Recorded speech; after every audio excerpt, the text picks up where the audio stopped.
Hello guys, ito na naman si Carryworks. Kakaibang topic na naman ngayong araw guys, no? Meron tayong isang Nissan Grand Livina. So pagmasdang mabuti kung anong naging problema.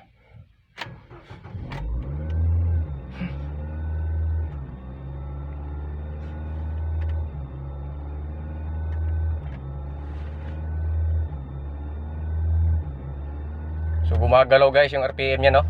Wala siya sa katinuan. So ayan, no? Hindi natin tinatapakan yung silinyador. Pero ayan, masama ang idling. So ano nga ba ang naging problema? So panoorin natin guys, no? Kung anong gagawin ni Carryworks dito, kung kaya ng kanyang patsamba. So syempre, gagamit tayo ng pantawas. So hindi natin siya i-diagnose, kundi magta-target idling tayo, no? Kung bagay i-relearn natin yung ating throttle body para magbalik sa katinuan, no? So syempre gagamitin na naman natin itong ating pantawas, no? Para mahanap natin kung anong naging problema. So dito guys, hanapin natin yung country, no? So ayan, Far East tayo. Hanapin natin yung ating bansa. Ayan, the Philippines. At hanapin din natin yung kanyang pangalan. So ito lumabas, Livina or Genesis. So pareho lang yan guys, no? L10. Yan. System selection.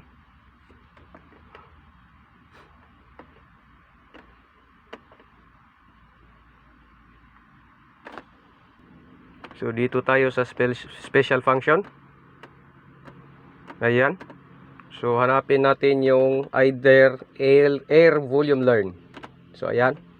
At basa-basahin lang natin ng sandali, no? Baka makakuha tayo dito ng magandang balita. So dito ay sisimulan na nating tuslok-tuslokin yung okay. At syempre, i-start natin yung makina.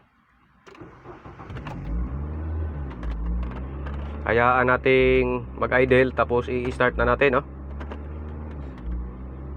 So ayan, ang sinasabi dito is please wait for about 5 minutes.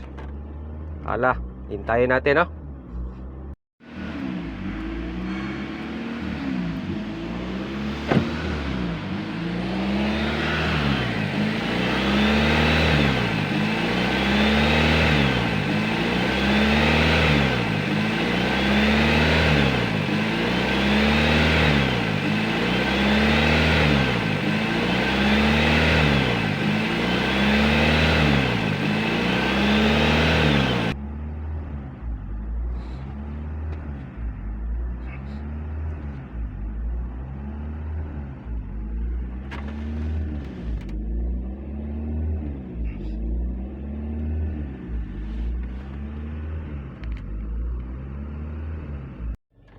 So dito guys, at makalipas lang ang 6 na minuto ay ayan na, stable siya guys.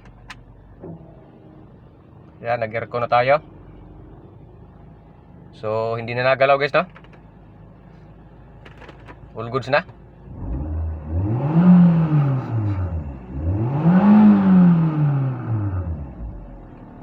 Ito kasi guys ay bagong cleaning yung throttle body, no? So hindi siguro sinasadya ng ating kasama na nasagi niya yung mismong throttle valve. Kaya nagkaganon, no? Kaya ingat-ingat kayo sa mga ganitong sasakyan, Grand Livina or Nissan X-Trail. Napakaselan po ng ating throttle body, no? So ayan. So dapat may scanner kayo para nang sa ganon ay ma-relearn ninyo yung minor na bumalik po sa dati. So ayan lang guys, no? Yan lang po ating video. So sana'y makatulong po sa inyo sa mga makaranas ng ganito. So napakasimple lang gawin, no? So hanggang dito na lang. So tatapusin ko na po muna yung ating video. So maraming salamat po muli sa inyong panonood. Muli po inyong lingkod, Carryworks.